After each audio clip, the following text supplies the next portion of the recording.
breakfast.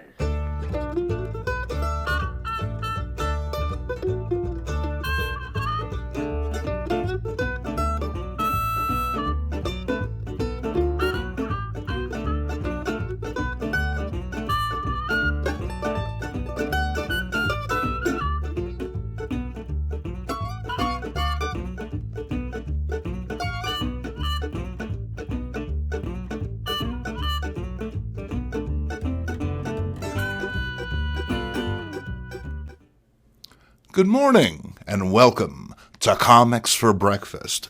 I'm your host, Jason Mink. A wise man once said that comics are meant to be fun, a sentiment that I've echoed here on more than one occasion. Few comics are as much fun as DC's super family of titles from the mid-1960s. This includes Action, Superman, Superboy, Superman's girlfriend, Lois Lane, and Superman's pal, Jimmy Olsen. Publisher DC Comics managed to catch lightning in a bottle when it came to tone, aesthetic, and overall cohesion, these 5 books sharing an unmistakable look and feel with one another. Writers like Jerry Siegel, Otto Binder, and E. Nelson Bridwell work with talented artists like Kurt Schaffenberger, Al Plastino, and George Papp to create a harmonious world instantly recognizable to onlooker and aficionado alike. Populated by colorful aliens, wonky robots, and mischievous imps from the fifth dimension, the Super Books provided a welcoming place for both younger readers and older comics fans who preferred their stories told with a lighter touch. Today, we take a look at 6 of these classic tales, beginning with Lois Lane number 59 from August of 1965. They say hell hath no fury like a woman scorned, and here Lois, disguised as rival Lana Lang, leans into it. So why is she so cranked off this time? Our tale begins with Superman saving the reporter from a gunman's wrath, much to Big Blue's chagrin. He's got stuff to do, and always having to save Lois really cuts into his extracurriculars. Soups flies off, dismissing this arriving UFO, and Gloria, emissary of the planet Gossamer, where everyone is happy. Think an intergalactic Dear Abby, here to help Lois land her man. Gloria gives Lois a potion that grants the drinker invulnerability. She simply needs to consume 1 glass of milk a day to avoid any side effects. And while that seems easy enough, this is Lois Lane we're talking about. After being placed in the Bezor tube, the transformation is complete, and Lois is returned to the wild. Using her signal watch, she lures Superman to a mountain outside of Metropolis, which she promptly brings down on her own head. The Man of Steel frantically excavates the fallen mountain, only to discover a smirking Lois at the bottom of the pile. She explains about the aliens and their gifts before propositioning the hero, who, to his credit, doesn't say no. Way to keep him on the line, Cal. Lois secretly gloats by having rival Lana over for dinner. No, she's not poisoning your food. She's killing you with spite, silly. And dig this panel of a falling sign landing on Lois and Superman just waving. She'll be fine. Everything seems to be coming up Lois until she overhears Superman dismiss the prospect of ever getting hitched, which sees the now hateful Harpy hatch a plan to kill him. Soon after, she and Lana are called to a meeting in the secret room within the Daily Planet Globe to see some lethal weapons, including a deadly kryptonite ray. After pocketing the exotic device, Lois disguises herself as Lana and seeks Superman out later that afternoon. She blasts Soups with the kryptonite ray in front of a large crowd, killing the Man of Steel before fleeing into the anonymity of the street. Soon enough, the local constabulary come to arrest Lana, with Lois on hand to savor the moment. Just when you think you know someone, huh? After Lana is convicted and executed, Lois cackles madly to no one in particular about her crimes. However, after inadvertently drinking a glass of milk, the spell is suddenly broken.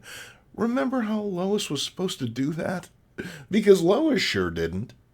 Racked with guilt, she confesses her crime to the DA, but it takes a display of her invulnerability to get folks to pay attention. Unfortunately, what's done is done. Nothing can bring Superman back now. Lois is simply going to have to live with what she's done. Or is she? A sudden spell of dizziness sees her back on the alien ship. Turns out the events we just witnessed were a hallucination caused by drinking the potion. Lois is returned to normal and dropped back off at home, the aliens presumably pretty annoyed their generous gift went to such a basket case. Our next tale sees Lois in the arms of another man, Superman's dad. The action begins when Superman is scanning the Phantom Zone and comes across a frantic Lois. So how did she get in there? Well, it's a funny story. Using Professor Potter's time machine, Lois legged it to a pre-exploded Krypton. It seems she'd acquired plans to prevent a planet from blowing up from internal forces, plans which may save Krypton from its intended fate. Never one to leave well enough alone, Lois zips into the past, arriving at the distant planet shortly before its destruction. Lois finds a suitable landing point and appears before Jor-El as he surveys an active volcano. The time traveler passes herself off as a fellow Kryptonian whose dying father wanted Jor-El to have the plans for his alien invasion repeller. In actuality, the device meant to stabilize Krypton's core. Why Lois thought that a genius-level intellect like Jor-El wouldn't know the difference between these two things says more about her than him, I reckon. At any rate, Lo-Ann attempts to return to Earth, but the time sphere has conked out, stranding her on Krypton. Ever the opportunist, Lois doesn't miss a beat. If she can't return to Earth and Superman, she'll just have his dad. Lois woos Jor-El by using gravity boots to appear lighter than air as they dance. However, Lois isn't used to exotic devices and promptly flings herself out of the club, needing to be saved by a justifiably wry Jor-El. It takes more than that to slow our 20th century sociopath, and Lois quickly comes up with a new scheme to snare her target. After changing the contents of a love note, Lois takes lover Laura's place and gets to smooching with Jor-El in the darkness of a public park. You guys are clearly in your 40s. Is PDA really appropriate? Lois's subterfuge is exposed, but by this point, Jor-El is into it. The big guy's never had this much action. He makes Lois his regular Saturday night thing, and the two unveil the alien repeller, which is promptly transported away, along with the nearby city. It is, of course, the work of Brainiac, who abducted the city of Kandor shortly before Krypton's destruction in our timeline. Looks like Lois really blew it. She returns to her discarded time globe and manages to get it coasting long enough to escape. I mean, why stick around? Before returning to her time, Lois skips ahead slightly to observe a baby Kal-El and instill a lifelong fear of strangers and intimacy in the poor kid. It's then she's caught in Jor-El's experimental ray projector, which banishes the busybody to the Phantom Zone. In unconcealed disgust, Superman frees Lois, leaving both she and the reader wondering what the heck just happened. Lois Lane. She always leaves us with more questions than answers, doesn't she? Lois is often cited for the batshit crazy tales her book featured.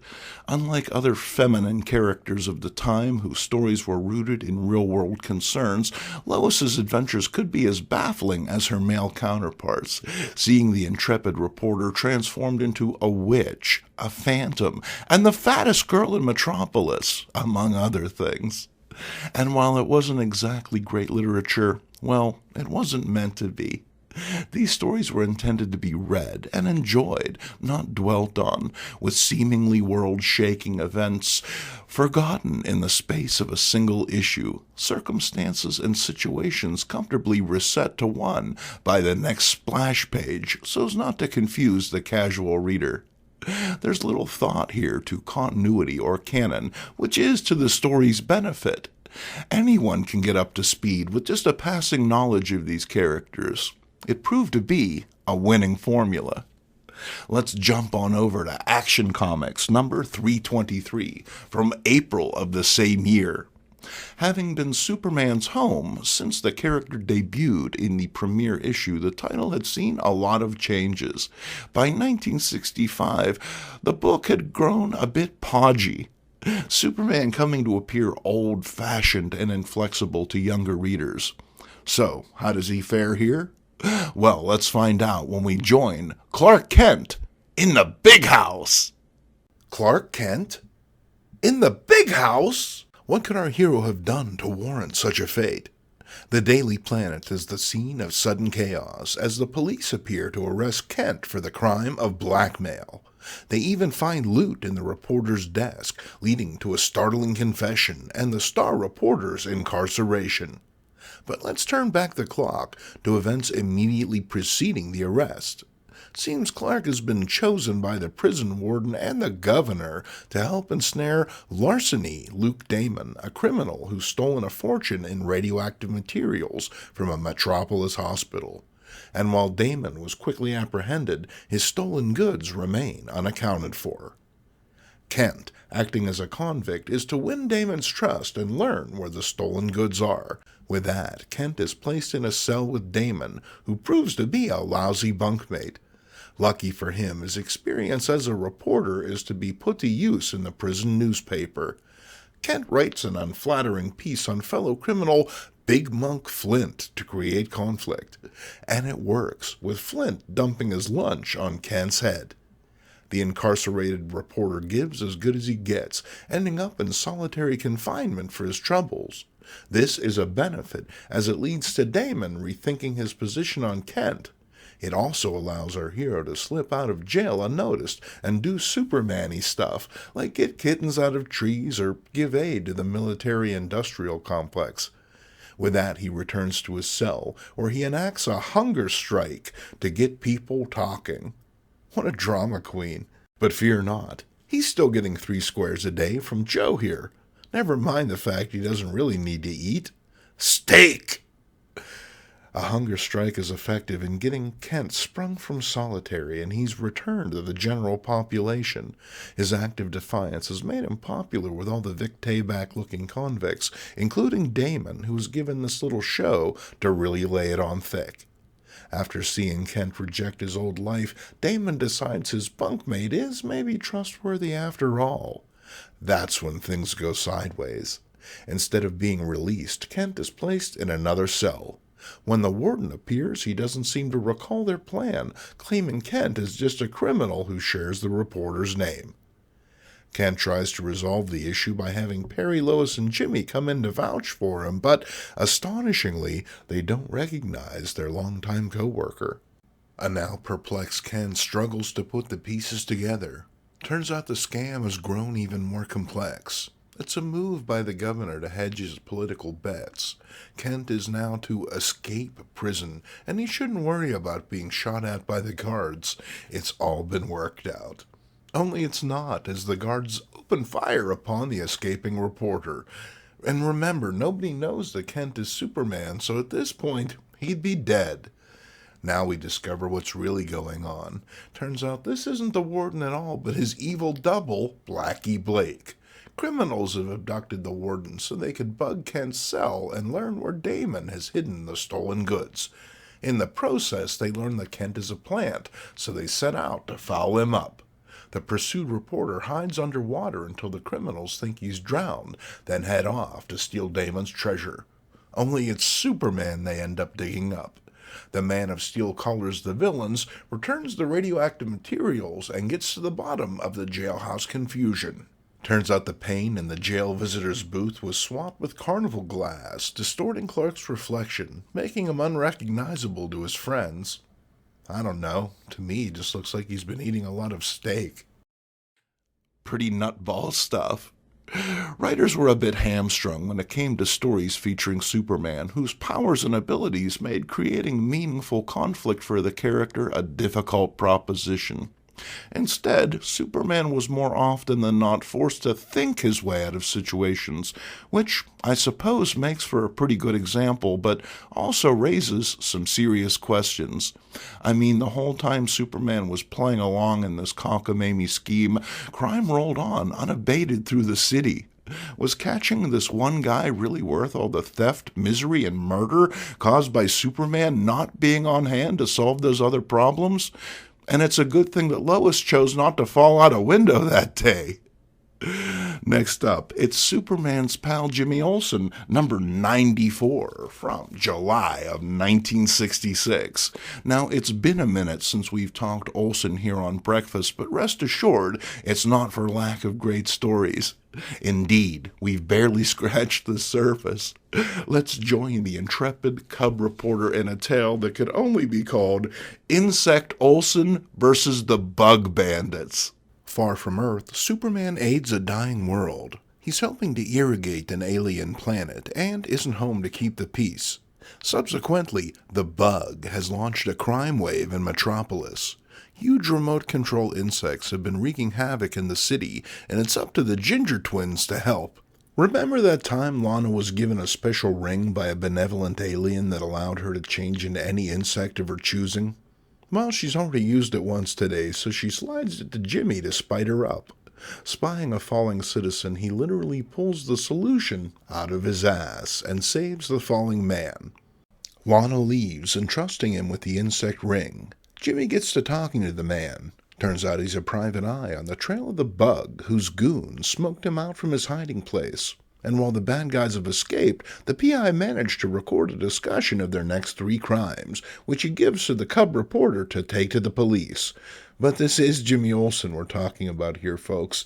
He's going to solve this one himself with the aid of Lana's insect ring. The first clue on the smoke-damaged tape seems to be the word ant, so Jimmy also turns into an ant. It's for naught, as the Bug has dispatched a mechanical grasshopper to steal this armored car. In his ant form, Jimmy pursues, but his 8 insect legs prove no match for the powerful robot, so he tosses some boulders at the fleeing vehicle instead. This works about as well as you'd expect, his actions wrecking the car and allowing the criminals to escape. Well, 1 down, 2 to go. Jimmy's scrutiny of the garbled tape leads him to Mama Studios and a theft to occur during a big film premiere. Jimmy clearly hears the word beetle, so he turns into this. Kudos to artist George Papp for drawing one of the weirdest panels I've seen all week, but we're just getting started. The Bug appears then in his mechanical firefly, blinding the party guests and allowing him to steal the reel of film. What film? Well, ever seen the Beatles' Help? Well, it's not explicitly stated this book is from 1965, so that's what it would be. Insect Jimmy flies after the Bug, drawing fire from the henchmen. Jimmy crushes the Bug's vehicle and the criminals flee, pelting the pursuing Jimmy with rotten food. Being a Bug, Jimmy can't help but stop and eat the garbage, allowing the gang to get away. How humiliating. But there's still 1 clue left on the tape, and Jimmy's certain he's got it all doped out now. But he's not the only one thinking, as the Bug has worked out how Olsen's been horning in on his action. He and his men create a trap for the troublesome reporter, then move on to their target. Using a mechanical fly, the Bug pilfers a cool million in jewels from the robbery-proof building. Insect Jimmy arrives just in time, and the gang let him have it with some pesticide. However, the poison has no effect, and for good reason. It's not Jimmy at all, but Supergirl in a Jimmy insect disguise. Seems like a lot of trouble to go through, but who am I to tell you how to spend your free time? The Bug is busted, the ring is returned, and Jimmy is back to normal. Until next issue, anyway. What a ride, huh? When it comes to metamorphosis, Kafka has nothing on this Olsen kid. Jimmy transforms into weird stuff the way you and I change shirts. Mind-reading aliens, giant turtles, humanoid porcupines. It's actually probably easier to make a list of things that he hasn't transformed into. The artwork by longtime Superman illustrator Kurt Swan provides a consistency and validity to these tales. They don't feel like afterthoughts or cash-ins, but instead essential parts of the Superverse at the time. No matter what he turns into that month, Jimmy Olsen is a fun and compelling read. Let's wrap things up with a look at 2 stories from Superboy number 131. In the first, the Smallville Wonder tackles not one but two titanic foes keen on crossing him up. Do you dare miss Lex Luthor? Imp? It's morning outside of Smallville's Superboy Museum, but all is not right with the world. It's been 90 days, and fifth-dimensional trickster MXYZPTLK is back. This is observed by young Lex Luthor, who's been waiting for this exact moment. He uses his analyzer ray to scan the imp. Based on these readings, Lex creates a device to steal energy from the fifth-dimensional visitor, transferring some of the weird power to himself. Lex decides to try out his new abilities by making Superboy as bald as he is, but instead gives the kid lustrous Fabio-style locks. Seems using fifth-dimensional power requires a bit of practice, something Mixie is determined Luthor will not get. The two squabble amongst themselves, each eager to prove their superiority, and off we go. Mix turns Superboy into a monkey, which is good. Lex changes him into a donkey, which feels a bit more appropriate. Super Ass uses his heat vision to write Mix's name backwards in the concrete, but Luthor reads it first, saving the imp from vanishing. Mix decides the best thing to do for it is to have a magic off with young Luthor, and the two go head-to-head, forcing Superboy to act against his own will. It's more wordplay, which you think Mix would steer clear of, but what can you do? Superboy quickly tricks Mix into saying his name backwards, and the imp is returned to the fifth dimension. Strangely enough, Luthor still has his powers, and the name trick doesn't work on him. Instead of just wishing Superboy into the cornfield and moving on with his life, Lex keeps grinding. He also slips up, mentioning his abilities are based on readings he got from Mix earlier. While Luthor is crafting mountains into his own image, Superboy slips back to Lex's apartment and scans his enemy's browser history, his computer readouts. The pair meet up in town, Lex about to rob a bank. Superboy, meanwhile, is chuckling over this sheet of paper. So what's so funny? Turns out he's decoded the formula that gave Lex his fifth-dimensional powers. When Lex reads it aloud, these powers vanish quicker than spit on Alabama blacktop. Next up, Krypto becomes the dog from SCPA. As our story begins, Superboy is summoned to the future by the Legion of Superheroes, leaving Krypto to walk himself. In the process, the Superdog encounters Mammoth Mutt. Before the two can sniff each other's butts, a missile tears through MM's torso, causing the giant animal to pop and revert to normal size. Fatally wounded, he implores Krypto to rescue his fellow Space Canine Patrol agents from the villainous Canine Caper gang. And because dogs are always willing to dig a hole, Krypto buries Mammoth Mutt and then flies off to save the day. He arrives on a planet populated by dog people. Weird how there isn't a single fire hydrant to be seen. Just then the Canine Caper gang appears from their latest crime. They've stolen these delicious striped bones, killing Mammoth Mutt in the process. To blend in, Krypto dons a pair of Clark's glasses and, referring to himself as Agent Airedale, swoops in to attack. The heroic hound is set upon by the dreadful Doggysaurus, which Krypto soon gets the best of. However, he throws the fight as part of his plan. Tossed in the hoosgow with the other members of the SCPA, Krypto is offered a stick of gum before getting up to speed on Who's Who. Tail Terrier's tail can act as an elastic rope, while Tusky Husky can grow one really long tooth. Let's not forget Chameleon Collie, who can change forms at will. Or how about Hot Dog, who can radiate intense heat, or Pawpooch, who can sprout multiple legs. As Krypto's powers are currently failing him, the dogs must escape their prison another way. Using teamwork and their unique abilities, the group tunnels out of the prison to freedom. Unfortunately, they're immediately recaptured when the lure of a pile of big juicy bones proves irresistible. What they don't know is the bones are filled with explosives. Some quick thinking on the part of Krypto and Chameleon Collie averts disaster. The SCPA move on the Canine Caper gang, getting the best of the nefarious curs. Krypto's powers even return. Turns out that gum he was chewing, tainted by kryptonite. Stick with Dentine, folks. Krypto drives the canine forces back, but the lead dog demands detente. They're tired of living under SCPA rule and want a planet where they can be free to hump a leg every once in a while.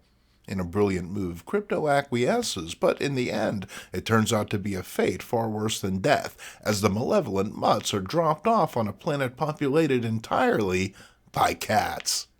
Careful what you wish for. Now, I have to say that when I set out to shoot this episode, I realized that I was going to be one issue short, so I grabbed this one pretty much at random. Imagine my delight and surprise to discover that it featured the first appearance of the Space Patrol canine agents. That's right, a chance to thrill to the adventures of Hot Dog, Paw Pooch, and my personal favorite, Tusky Husky. A knowing takeoff on another popular DC superhero team, the Legion of Superheroes, the SPCA only had 2 other adventures before their original stories ended, which is a real shame. It's a cute premise that lends itself to a more unconventional type of story, something the 1960s Superverse excelled at. So there you have it. Comics are meant to be fun, and this kind of fun can be had at your local comic book shop. Stop in today and see what they have on tap for you.